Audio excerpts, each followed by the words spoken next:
Bonjour à toutes et à tous.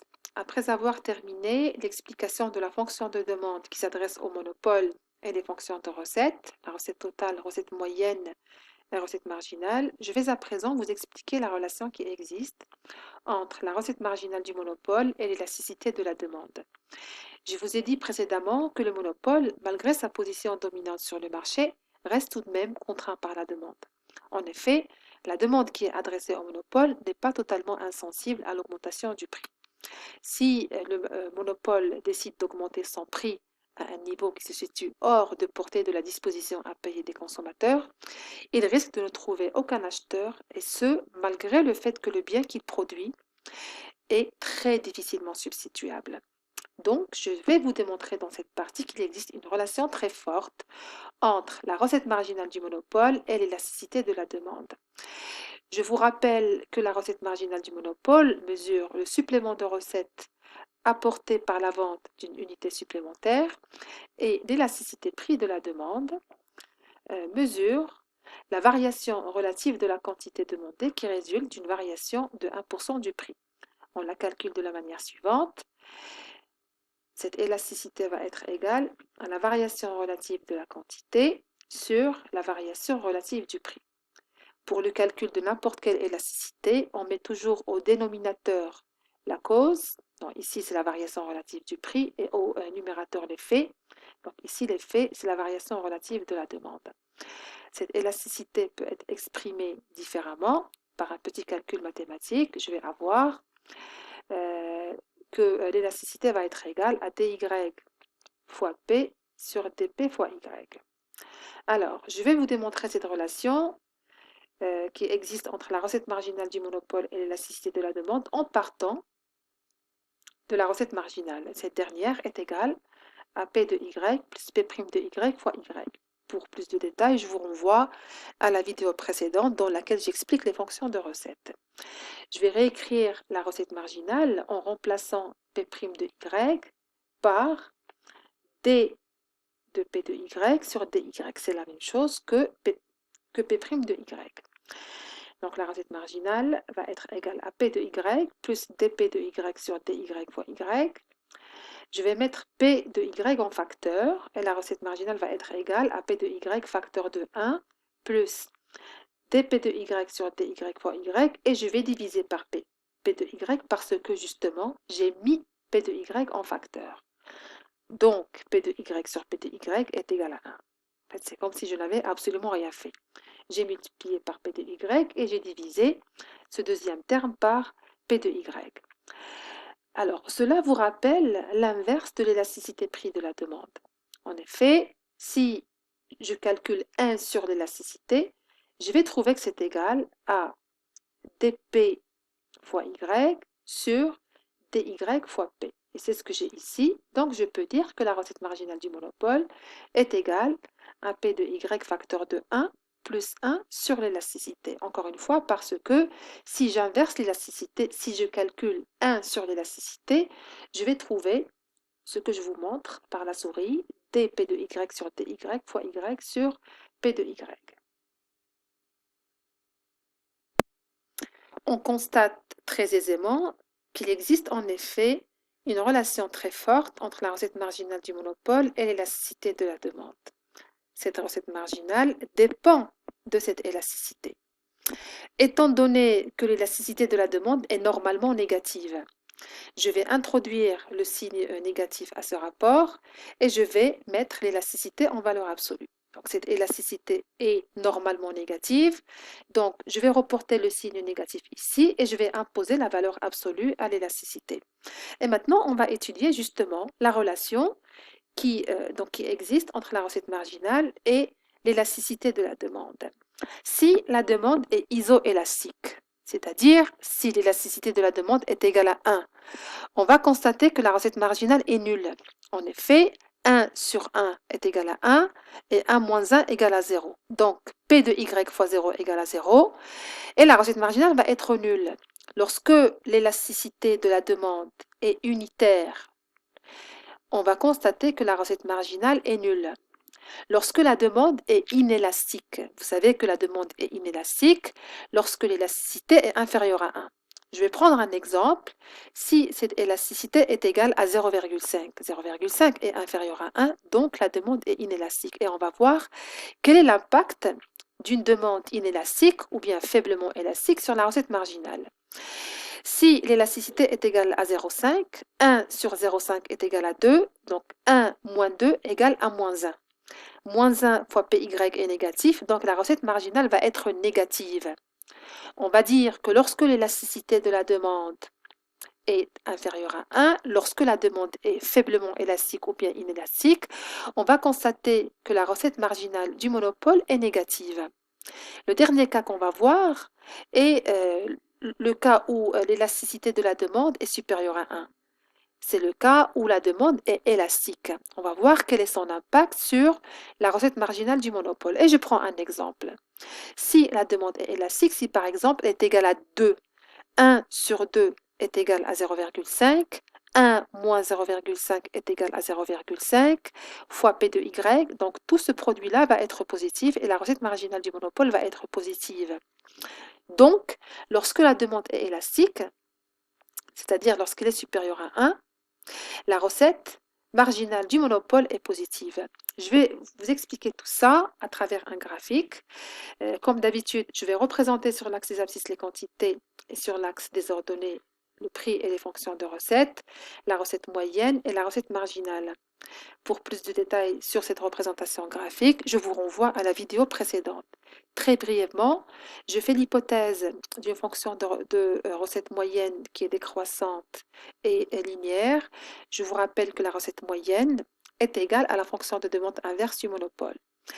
La recette marginale est inférieure à la recette moyenne, elle va être également décroissante et linéaire. Alors, lorsque l'élasticité de la demande est égale à 1, on a constaté que la recette marginale du monopole est nulle. D'accord? Lorsque la demande est élastique, lorsque cette élasticité en valeur absolue est supérieure à 1, la recette marginale du monopole est positive et lorsque l'élasticité de la demande est inférieure à 1, c'est-à-dire lorsque la demande est faiblement élastique ou inélastique, on a constaté que la recette marginale du monopole est négative. Encore une fois, toutes ces constatations ont été faites à partir du calcul précédent. À partir de ce calcul-là, dans lequel j'ai étudié la relation entre l'élasticité de la demande et la recette marginale. Alors, on va constater la chose suivante. Alors, si le monopole décide de produire une quantité qui se situe dans cette zone où l'élasticité prix de la demande est supérieure à 1, la zone où la demande est élastique, on va constater que la recette marginale est positive.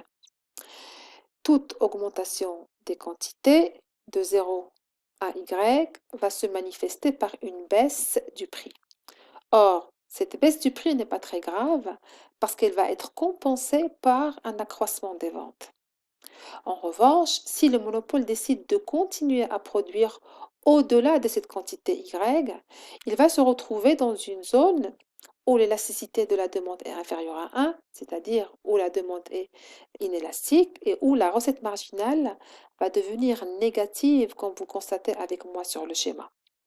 Donc, toute augmentation de la quantité au-delà de cette quantité Y va se manifester par une forte baisse du prix de vente.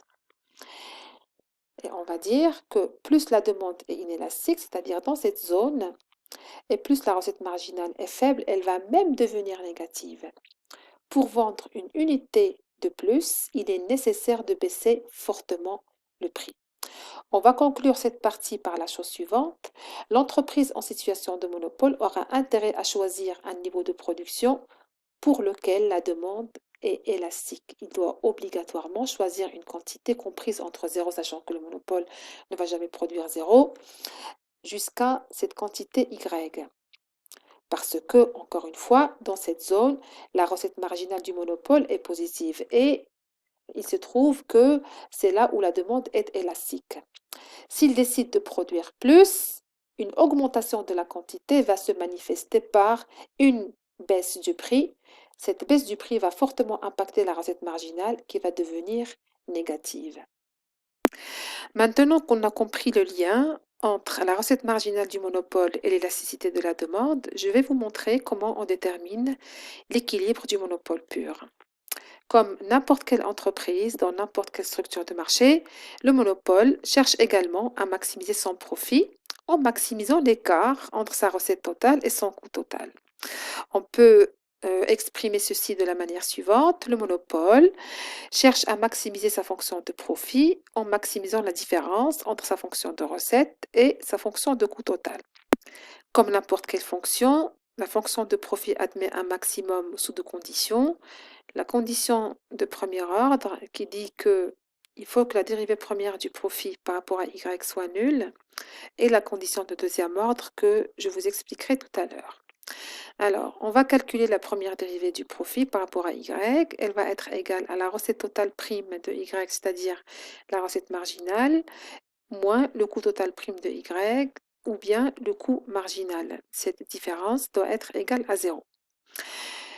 On va dire que le monopole maximise son profit lorsqu'il produit une quantité y étoile qui assure l'égalité entre la recette marginale et le coût marginal. Ou bien, le profit est maximum lorsque le supplément de recette provenant de la vente d'une dernière unité supplémentaire est exactement égal au supplément de coût occasionné par la production de cette même unité supplémentaire. Si la recette marginale du monopole est supérieure au coût marginal, il suffit pour le monopole d'augmenter sa production jusqu'à assurer l'égalité entre la recette marginale et le coût marginal. De même, si la recette marginale est inférieure au coût marginal, il suffit pour le monopole de baisser sa production jusqu'à, encore une fois, assurer l'égalité entre la recette marginale et le coût marginal. Pour ce qui est de la condition de deuxième ordre, la fonction de profit admet un maximum lorsque la dérivée seconde du profit par rapport à y est inférieure à 0. Cette deuxième dérivée va être égale à la dérivée première de la recette marginale moins la dérivée première du coût marginal qui doit être inférieure à 0. Ou encore, il faut que le taux de croissance de la recette marginale soit inférieur au taux de croissance du coût marginal. Graphiquement, la situation va se présenter de la manière suivante. Je vais représenter sur l'axe des abscisses les quantités et en ordonnée le prix, la fonction de coût marginal, de coût moyen et les deux fonctions de recette. Recette moyenne et recette marginale. Le calcul de tout à l'heure nous a permis de dire que le monopole maximise son profit lorsqu'il produit une quantité y étoile qui assure l'égalité entre le coût marginal et la recette marginale. Donc, c'est à partir de ce point d'intersection, le point E, entre le coût marginal et la recette marginale, qu'on va déterminer la quantité d'équilibre. Le prix, quant à lui, va être déterminé en reportant sur la recette moyenne. Voilà, donc en reportant sur la recette moyenne cette quantité d'équilibre, on va trouver le prix d'équilibre.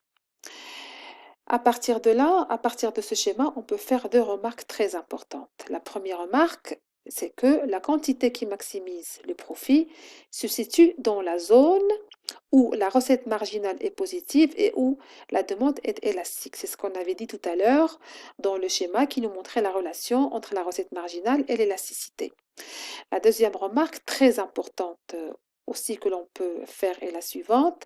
À la différence de l'entreprise en concurrence pure et parfaite, le monopole maximise son profit en produisant une quantité Y étoile telle que son coût marginal de production est inférieur au prix d'équilibre. En effet, le coût marginal de cette quantité va se situer exactement à ce niveau-là. Donc, on constate que le prix est largement supérieur au coût marginal de la quantité d'équilibre. Or, quand on a étudié le marché de la concurrence pure et parfaite, on a constaté que l'entreprise maximise son profit lorsqu'elle assure l'égalité entre le prix et le coût marginal. Et c'est comme ça qu'on va remarquer le pouvoir du monopole à fixer son prix à un niveau bien au-delà du coût marginal de la quantité produite. Je vous remercie pour votre attention et je vous retrouve dans une nouvelle vidéo toujours pour finir ce marché de monopole pur. Merci pour votre attention.